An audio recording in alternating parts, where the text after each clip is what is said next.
What's up, future shred lords? Welcome back. Death to the fingers. Got a great question on the Twitters. They're like, listen, I'm a musician. I'm pretty serious about it, but I'm finding it very difficult to get motivated because our world is going to hell in a handbasket. And, you know, I'm finding it difficult to concentrate on sort of like the more mundane aspects of like music when everything's kind of going to shit. And it's true. Like it seems like there's a big escalation. Just this week alone, it seems like there's a huge escalation. Maybe it was last week when that situation went on at the church, you know, and there was a whole bunch of bang bangs, you know what I mean? Like from that day on, it seems like, you know, we had the video footage of people biting it in the ocean, right? Who knows who these people were? And listen, I mean, we're talking about an incredibly gray area here. I'm not trying to make a judgment call or pick sides. I'm just saying there's that, and then all of a sudden there's this. Now all of a sudden we're going to ban the Second Amendment for certain groups of people in the United States. I mean, that's angering a whole bunch of the good old boys, if you will, you know, and the gun enthusiasts, which rightly so, man. And so I can understand to a large degree that people are feeling very sort of unmotivated to engage with music. And that's just it. Like the first thing I want to say, and I'll say it again for the umpteenth time, is if you're not doing music because it's a sense or a source of joy for you, right? And gives you a sense of purpose and fulfillment, I guess that's what I should have said. You're doing it for the wrong reasons. The old industry is dead and it's not coming back ever. There are fundamental changes underfoot that are basically in motion now that cannot be stopped, not for a very long time. It takes 10 or 15 years for the things that are going wrong right now, while everybody thinks that like this is a good idea. Like 15 years ago is when we started talking about the transgendered stuff. And just that's when they started chipping away at the stone. And then they just render the entire concept of like gender, if you will, I don't care what side of the argument you on, completely meaningless, right down to almost like a biological situation where it's like, okay, everybody take off their clothes and identify who's who. You know, like, right? Like, come on. You're starting to lose me there. And again, there's this weird sort of control mechanism there involved with some of these people that are like, this is more about basically getting people to obey me or gaining power and control over top of them and their actions more so than it is to be like, I just want to be left alone. I want to be left alone. I go to the grocery store at 8 o'clock in the morning when there's nobody there. I take walks at 4 o'clock in the morning because there's literally nobody out there. I spend the rest of the time by myself. You know what I mean? Unless I'm working with people. And even then I try to do it at arm's length. I do not get them or ask them to entertain any of my illusions or fantasies or anything else. I try to work with them in a way that I think is professional and reasonable, such that they'd be like, yeah, I'd like to work with this person again because that would be the experience that I want. I mean, call me crazy or whatever, but it is what it is. But that's just it.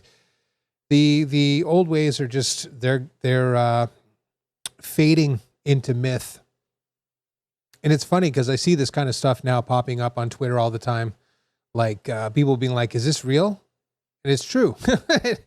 And I know it's, you know, it's one of these stupid engagement farming type questions. I get that. But surprisingly, there's a lot of people in the comments because I'm just interested in stuff like that. I go read a few of them that were genuinely surprised that that was true.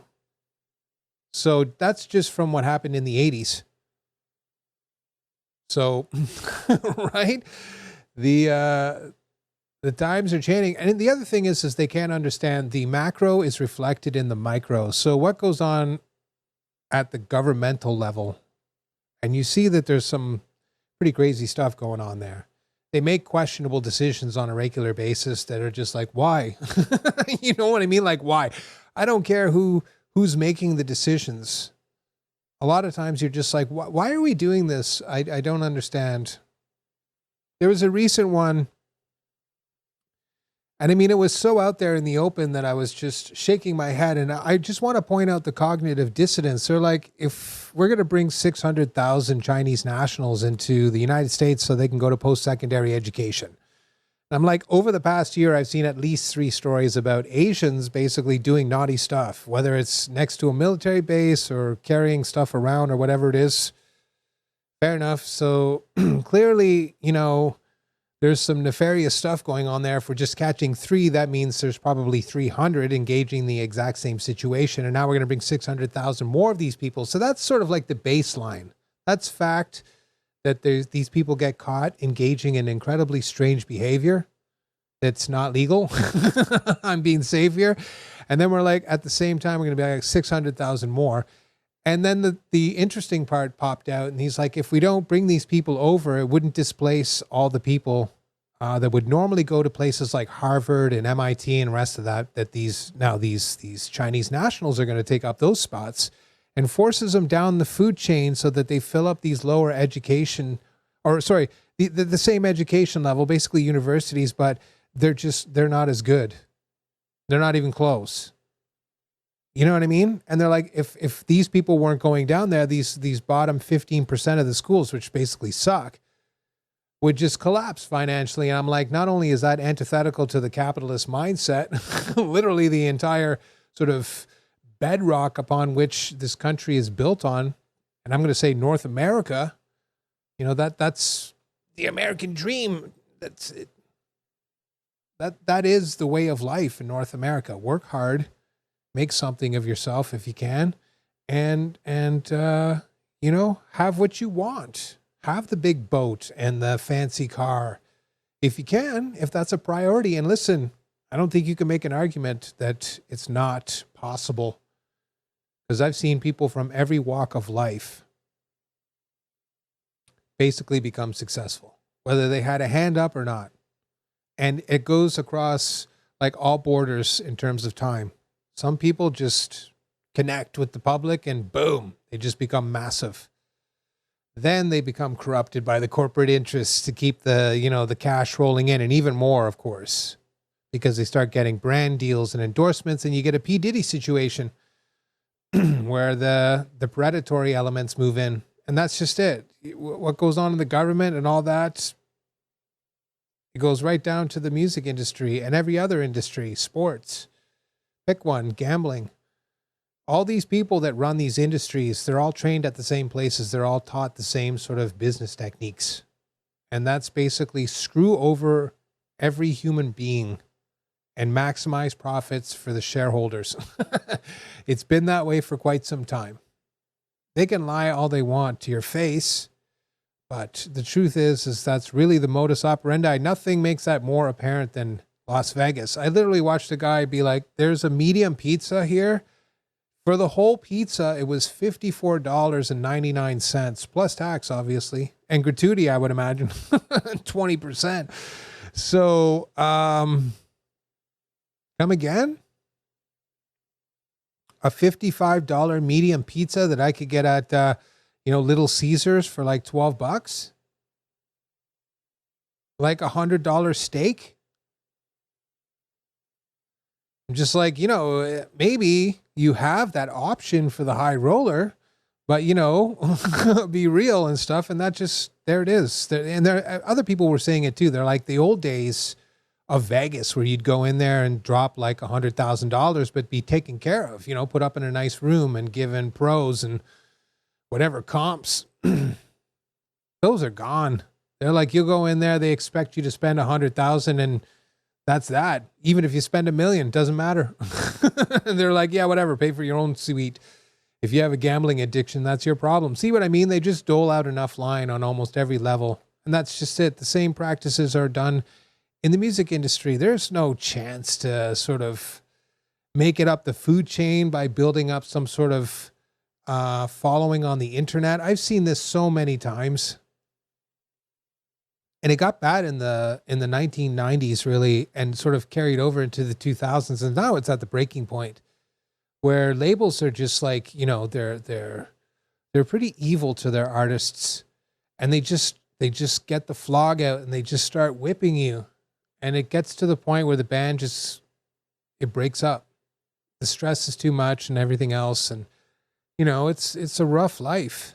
I mean, sure, it's cool playing shows and stuff like that for a couple hours and doing interviews and having people that are interested in you and paying attention to what you're doing. But strip that away, which is pretty empty, really.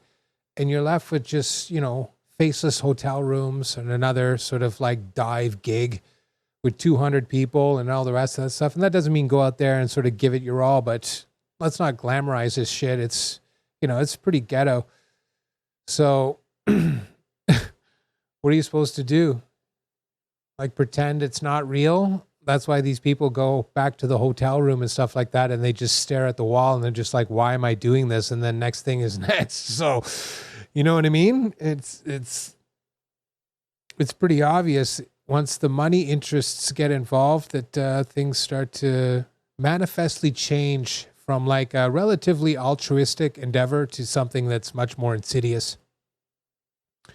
And I get it, without that capital investment, you're not going to really advance as an industry and stuff. But there is a point, like a tipping point, if you will, where it just starts to go in the other direction and they become a product. I saw this guy on the Twitters. They're like, this is the next big thing in music.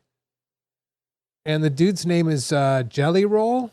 I'm like, I've never even heard of this person before. And yet, a couple days ago, I saw a video, or maybe it was last week, of Post Malone doing a concert or something, wearing like the male equivalent to Daisy Dukes. And he just like a very strange dude now, you know what I mean? Covered in a patchwork of tattoos or whatever else. I'm just like, I don't get the image. I'm not understanding the music here. It's like a bastardization of country music, pop music, and sort of, more modern elements where they do things repetitively. And it's like verse, chorus, chorus until the end of the song. You know what I mean? And they just do stupid shit on the stage. There's no musicianship there or whatever else. I mean, how much originality can you inject into something that's so basic like that? It's just not an opportunity for the musicians to cut loose. And I'm sure that they're like, yeah, it doesn't matter, man. Exploit me. I'm making 20 grand a gig. But you know what I mean? It sends the wrong image. It disincentivizes the real people that want to innovate music. And that's the real danger. It's not that you can't make a living. There's lots of people. I talk to a lot of people, and the biggest sort of piece of advice I got early on when I was like, should I do the music thing? Do you think it's viable? And they're like, whatever you do, don't get into like syndication stuff, meaning you're writing music for other people. You're just this sort of input-output machine. There's no originality here. You just analyze this and spit something out that's relatively the same, and then it just goes out for mass production. They're like, it's the worst of the worst of the worst, licensing deals and all the rest of this crap. So I was like, okay, better to be poor and just, pursue your musical muse rather than, reach or fly too high to the sun, I guess, or whatever. You know what I mean? Like, it's just facts. So, this Jelly Roll dude looks like Post Malone, but more country, I guess. But it just seems so silly to me now. And that's the environment they're promulgating. And then I saw some incredibly telling tweets from last week that was talking about the YouTube situation. And this is coming from the video game side of stuff, which is pretty healthy on YouTube. There's a lot of people that do well on that space. But now they're like, because of the new algorithm changes, we're basically seeing our viewership essentially halved, if not, whatever, 3/4 of the views. They're like, it's like the adpocalypse, but it's now basically the AI stuff is just not recommending more of their videos, or however it works. I don't know. So another industry is essentially starting to sweat now because these people are basically dependent on that YouTube money, and now YouTube doesn't really need them anymore. And plus, they want to control the message. Look at what happened with this Silk Song thing. It's a video game. It's like a platformer, I guess, kind of deal. I mean, it looks okay. I played games like that when I was a kid, so I'm not really interested in it. But the fact of the matter is like it was $20. There's no political messaging whatsoever. It's just really popular. And it crashed the server so many people. It broke all the records for people trying to dial in and essentially play the game. I was like, holy shit. You know what I mean? Like there's a total win across the board, and that's just it. The big multi-million dollar games, you know, failed. Like brutally. There's a couple like the Dragon Age one recently just tanked. There was another one, Avowed, I think it is. I see it schlepped on the Microsoft platform all the time. I'm just like, why, bro? Come on. You know what I mean? And so now you're seeing things like Microsoft wanting to buy Steam or Valve or whatever it is. So I think you know what that means. You know, when you can't compete, you just buy out the competition, and you just start fundamentally altering what you can actually have access to. When you want to control the gun debate, you know, whatever, hop a human being up on a bunch of psychotropic drugs and then feed them a whole bunch of ultra negative rhetoric on a whole bunch of different levels and permeate the entire society with that, and then just wind them up and let them go. And now all of a sudden you have the pretext to be like, oh no, this is bad. And if enough people agree with it, then it sort of starts there. And then all of a sudden stuff gets worse. It just falls apart. And that's just it. Like, that's why people are feeling right now like the world is going to hell in a handbasket, because we're in a constant state of flux and we never actually solve any of these problems. You ever notice that? We're not worried about controlling the access of these sort of untested medical treatments that these people go through and whatnot to transform from apparently one gender to another. That's perfectly fine, even though there's literally no testing on it whatsoever. But the Second Amendment that goes back to like the 1700s or whatever. No? Like, come again? You see what I mean? It's like, again, this obvious sort of cognitive dissonance. We know why you're allowed to own a gun, because if you're like me and you live up here in Canada, you saw what they said. Oh, just comply with the person that wants to end you. That's why there's a Second Amendment. The Americans went through it. They fought the British. It was a shit show, right? And somehow miraculously pulled it out of the hat and then changed the fate of the world, I guess.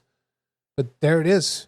There's a very, very, very good reason, until you've lived through this level of tyranny, until the British soldiers just show up to your house and just start throwing the torches on there and burning you out, and then just getting ready with the muskets, and that's it. Family over. I mean, until you go through that, then you don't actually understand the meaning behind the Second Amendment.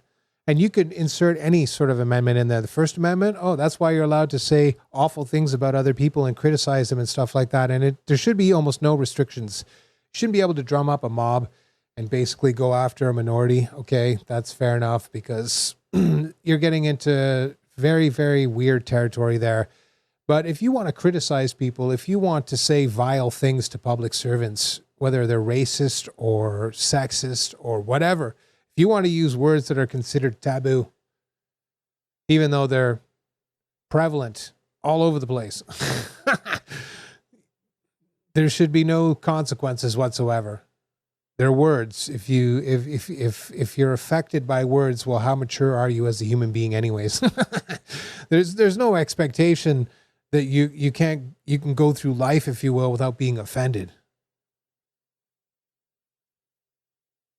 And that's just it. We've lost complete sense of these old truths, which is why people are feeling adrift, because we've diluted the essence of the real society down to the point where it's like, govern me harder, daddy, because so few people basically fight back against the government. I do it. Other people I know do it. We file lawsuits and stuff like that. I'm filing a lawsuit right now.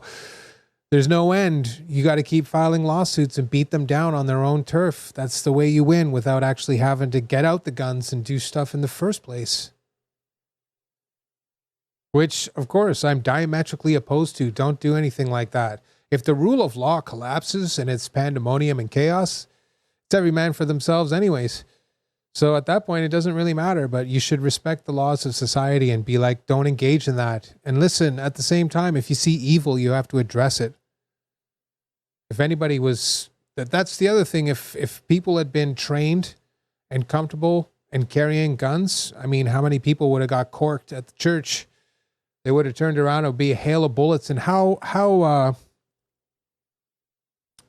keen would you be to go down almost anywhere in public, knowing that there's going to be at least 25 to 50% of the population that's armed, and 20% of that population being incredibly skilled as a weaponsmith or whatever. Right? Like good, not just pretty good, like very good, lethal. Right? I still remember the one from last year or a couple years ago now in the shopping center. Dude just went full Rambo. It was awesome. You know what I mean? There it is. He saved 50 people's lives. That's the truth. And here's the thing. We have the inherent right to life too. Everybody does. Even Americans, of course, which they don't see that essentially in their constitution, but it is in the international covenants, which cover basically all of North America. And the fact of the matter is that you cannot be arbitrarily deprived of your life under any circumstances. There's no limitation to that right. Meaning if you had to execute lethal force to protect your family, your property, or yourself from a lethally imminent situation, you should do that. And here's the thing. If you feel like that's the situation, I would set up some cameras internally in your house, motion activated cameras, so that, when something goes down, you have a video record and it's just cut and dried and it's over.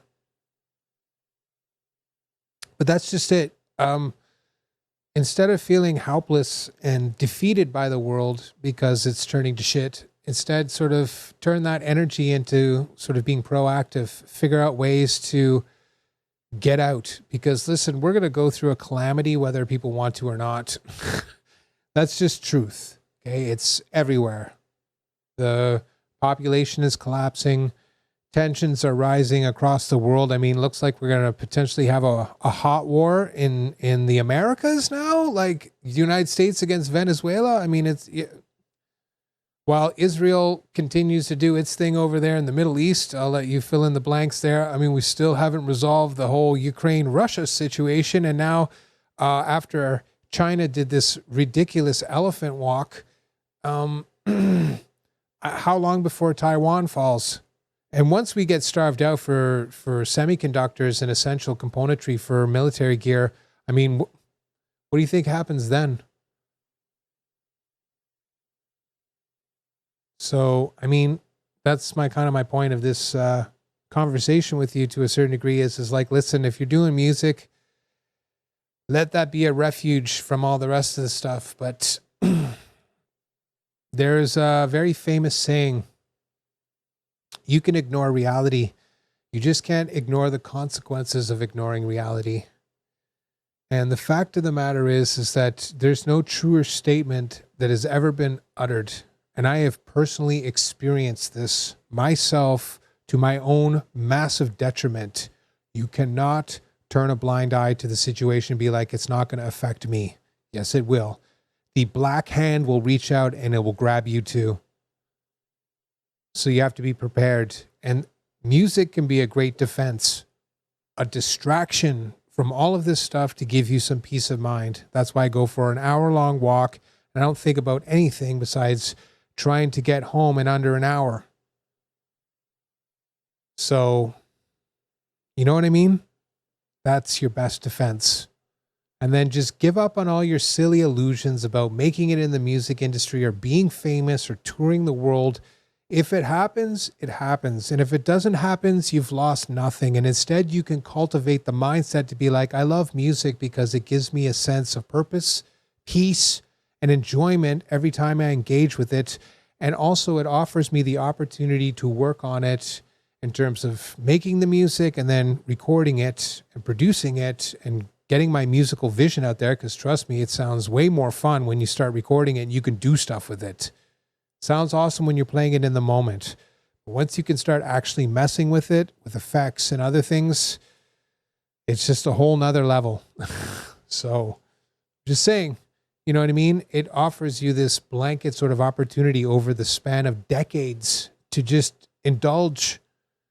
But the fact of the matter is the world is going for a bit of a tumble. And it's our fault because we got apathetic about holding the powers to be to account for a great number of sins. And we didn't do anything. And now the Pied Piper is coming around the corner and it's time to pay. That's just the way it is. When you fly this high, man, you got to take a tumble, unfortunately. And you can see it everywhere. People are just either team red or team blue or team orange or whoever it is. And we're just fractured on almost every level, on every issue. And that's the perfect situation. I'll leave it at this. I saw it yesterday, this billionaire guy from Europe, he owns like Cartier watches or whatever it is, right? The jeweler. So it's not exactly important in the real world, I guess maybe historically, but the fact of the matter is he's like, it keeps me up at night knowing that there are so many poor people that don't realize, how rich we are and the kind of life we live. He's like, it worries me. The number of poor people when they realize how rich we are, it really worries me. It keeps me up. You know what I mean? These people know what they're doing. They know exactly what they're doing. It's a big club and you're not in it. So, you have to find other ways. And here's the thing. If you're so shallow as a human being that you feel like that's the most important thing, to have a $10 million sports car and, 5 houses and you get to sleep with whatever beautiful women all the time. I would imagine it was like when I went moving one time with my parents and we were getting to eat out. And by the second week of eating out every day, I was just like, I would give almost anything to have a home cooked meal. And that's just it. Once you sort of start to realize that these transient joys are nothing, they're just empty calories to your mind, that's when it makes it all the more important to focus in on the real things that give you true value. And who knows, maybe I'm totally wrong and the world's fine and everything goes back to normal. And then all of a sudden, the music thing takes off and there's a whole revival. I hope it does. And if it does, you should be prepared for sure. And you're going to still need the skills I've been talking about for the last year, no matter what, to compete with all the other musicians that have already acquired those skills. I keep getting better every single time I mix music. I've been mixing music now for 6 or 7 years and I'm pretty damn good. So you will see.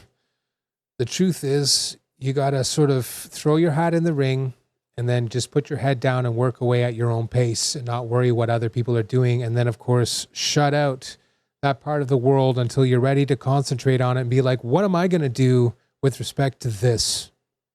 Don't sit on the fence. Don't complain on the internet. Learn your rights. Learn how to use the law. And then start to do something about it. And then you won't have to worry about it and you might even profit from it. You never know. So, there it is. That was a pretty weird rant. That almost gets back to what I was doing a few years ago. Probably a lot more tame. I'm trying to grow as a human being, but the fact of the matter is that you have to be malleable as a human being. You got to be able to take the body punches and the headshots, you know what I mean? And then come out stronger the other side. So just hunker down, figure out what's in your own best interest, and then just get it done. That's it. And then if stuff goes your way and the gods smile on you for whatever reason, because you get the 1 in a million shot where you just bypass the whole system and people are like, yeah, this person's a shit, then you demand. Job's done. And if it doesn't happen, then you always have your own music and your own accomplishment. And that's all that you need. Your own sense of accomplishment. I did something significant. I know I did something significant because I knew where I came from and where I'm at. Focus in on those types of things. And I think you'll find music is a lot more interesting and fun. People put way too much, attention on this other shit. It's meaningless. Focus on just the music part. And every aspect that goes into it, from the artwork to the music presentation to the recordings, your signature sound, music compositions, everything. Your ability to write good music. Slow and steady wins the race. We'll see you in the next one.